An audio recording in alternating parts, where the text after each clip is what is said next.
Je dépasse. En restant dans cette voie, réponse A. En me rabattant dans la voie de droite, réponse B. Je maintiens l'allure. Oui, réponse C. Non, réponse D. Le dépassement à droite est-il autorisé? En règle générale, le dépassement se fait toujours par la gauche.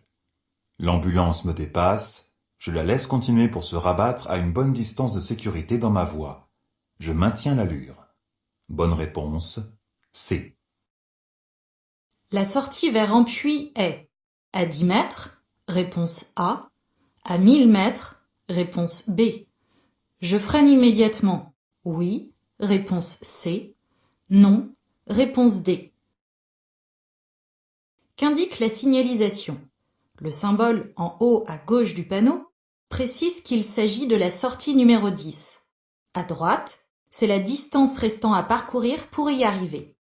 Pour ne pas surprendre l'usager qui me suit, je décélérerai doucement un peu plus loin. J'indiquerai mon intention de sortir et je freinerai, une fois dans la voie de décélération. Bonne réponse, B et D. Ce panneau signale un danger, réponse A, un service, réponse B. M'incite à ralentir. Oui, réponse C. Non, réponse D. Qu'indique ce panneau? Les panneaux triangulaires signalent toujours un danger. Le symbole précise que des animaux domestiques, en l'occurrence des vaches, risquent de traverser la chaussée. Dès lors qu'un danger est signalé, je ralentis pour limiter le risque d'accident. Bonne réponse, A et C. Le différentiel de vitesse entre deux véhicules aggrave les conséquences d'un accident. Oui, réponse A. Non, réponse B. Je tiens fermement le volant. Oui, réponse C. Non, réponse D. Quelles sont les particularités d'un poids lourd? Il a de grands angles morts, protège du vent, circule moins vite, etc. À proximité d'un poids lourd, je redouble de vigilance. Pour réduire le différentiel de vitesse afin de limiter les conséquences d'un accident, je ralentis. À la fin du dépassement, je tiens fermement le volant pour ne pas faire d'écart de trajectoire. Bonne réponse, A et C. De la fumée apparaît dans le tunnel devant moi. Je m'arrête immédiatement.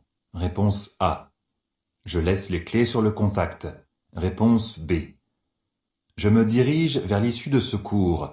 Devant moi. Réponse C. Derrière moi. Réponse D. Quels sont les risques? La fumée va vite se propager, rendant la visibilité nulle. Les risques d'intoxication et de suffocation sont importants. Je m'arrête immédiatement. J'éteins mon véhicule et laisse les clés sur le contact pour que les secours puissent le déplacer si besoin. Puis, je me dirige vers l'issue de secours la plus proche, à l'opposé des fumées. Bonne réponse, A, B et D. La vitesse est limitée à 50 km/h. Oui, réponse A. Non, réponse B. Je circule au maximum de la vitesse autorisée. Oui, réponse C. Non, réponse D. Que se passe-t-il? J'approche d'une intersection réglée par un feu tricolore et il y a beaucoup d'usagers présents. La vitesse en ville est limitée à 50 km/h. D'ici à ce que j'arrive au feu, il sera sans doute jaune ou rouge. L'usager devant moi se rabat sans respecter les distances de sécurité. Je ralentis. Bonne réponse, A et D. Suite à la conduite accompagnée, je serai en période probatoire pendant 2 ans, réponse A, 3 ans, réponse B.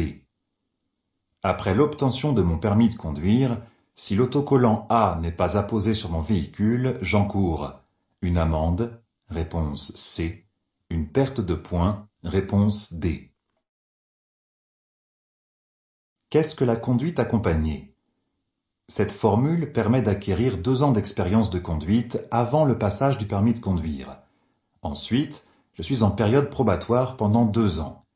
Pendant toute cette période, le disque A signale aux autres usagers que je suis un jeune conducteur. Si je ne l'affiche pas, j'encours une amende. Bonne réponse A et C. Quand je démonte une roue, je lève la voiture d'abord, réponse A, ou je desserre les écrous, réponse B. Quelles précautions dois-je prendre avant de changer une roue? Je m'assure que le terrain est plat et stable pour que le véhicule ne tombe pas.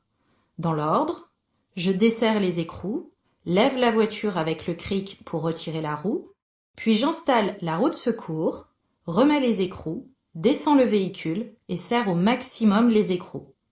Bonne réponse B. Un itinéraire bis permet d'emprunter un itinéraire moins fréquenté. Oui, réponse A. Non, réponse B.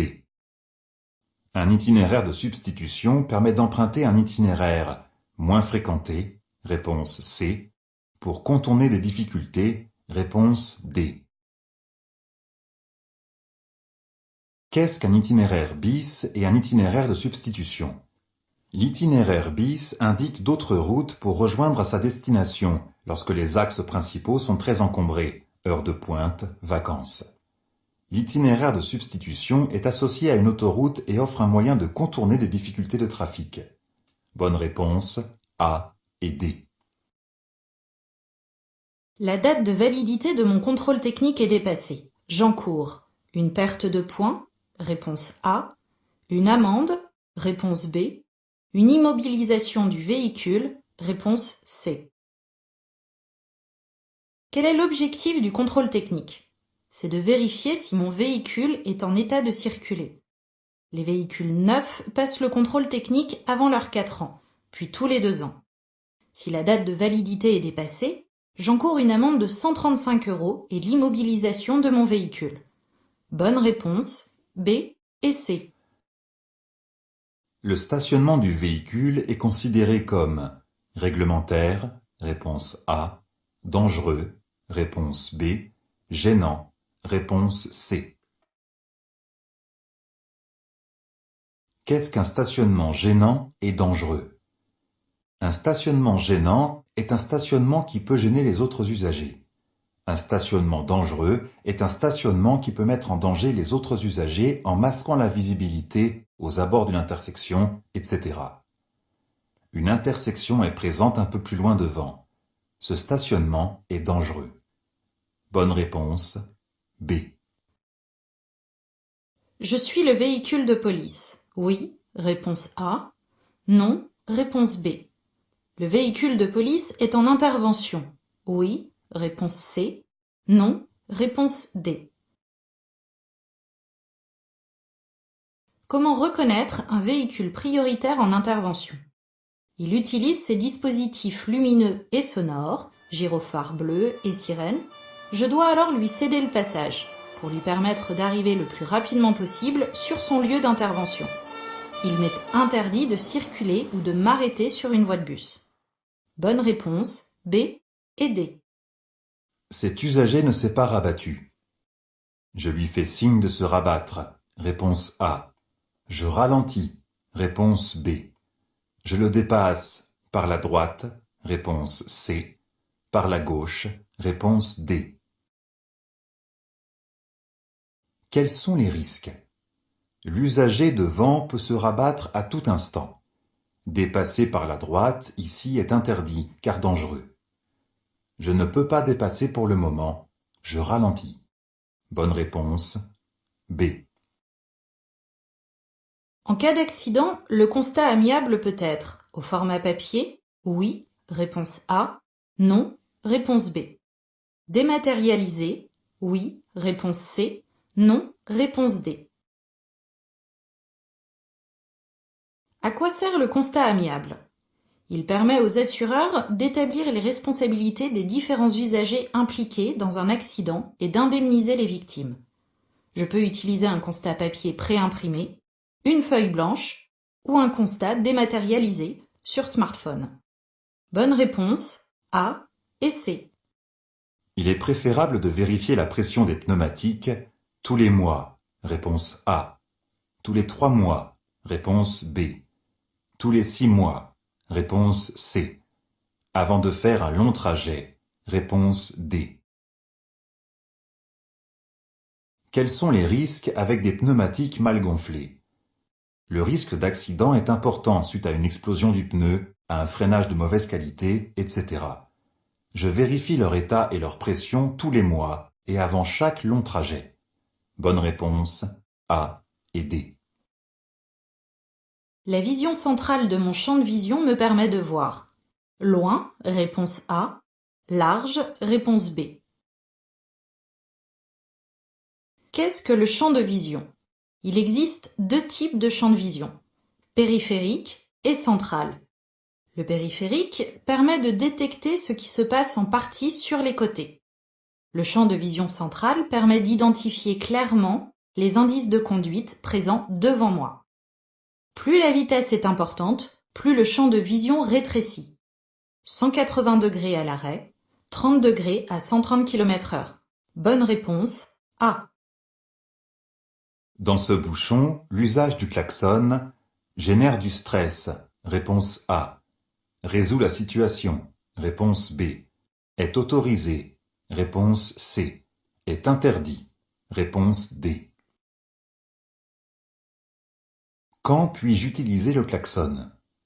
Pour avertir d'un danger imminent ou encore pour signaler ma présence hors agglomération sur une route étroite et sinueuse. Il n'y a pas de danger imminent. Klaxonner ne fluidifie pas la circulation et angoisse les autres usagers pour rien. Bonne réponse A et D. Je maintiens mon allure. Oui, réponse A. Non, réponse B. J'utilise mon avertisseur sonore. Oui, réponse C. Non, réponse D.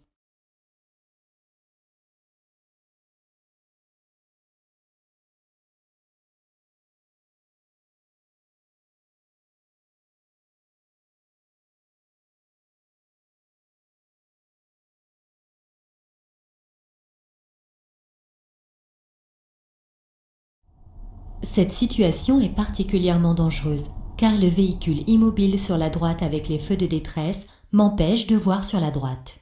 Un usager vulnérable sur le trottoir, comme un piéton ou un cycliste, pourrait surgir. Le conducteur de ce véhicule pourrait décider de sortir sur la chaussée ou de repartir sans vérifier son rétroviseur latéral.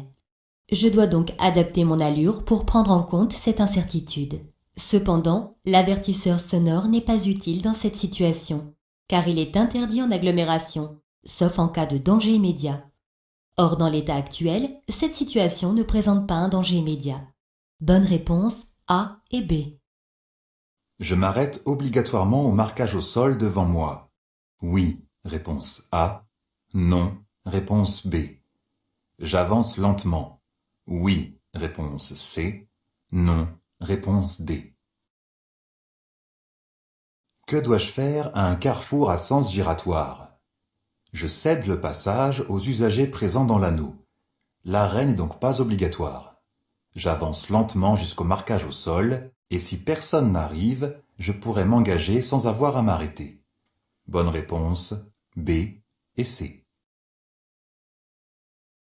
L'ABS évite le blocage des roues lors d'un freinage d'urgence. Oui, réponse A. Non, réponse B. Peut être complété de l'AFU. Oui, réponse C. Non, réponse D. À quoi servent l'ABS et l'AFU? L'ABS évite en cas de freinage d'urgence que les roues ne se bloquent, ce qui permet de garder le contrôle du véhicule. L'AFU complète l'action de l'ABS. Il amplifie au maximum le freinage. Bonne réponse A et C.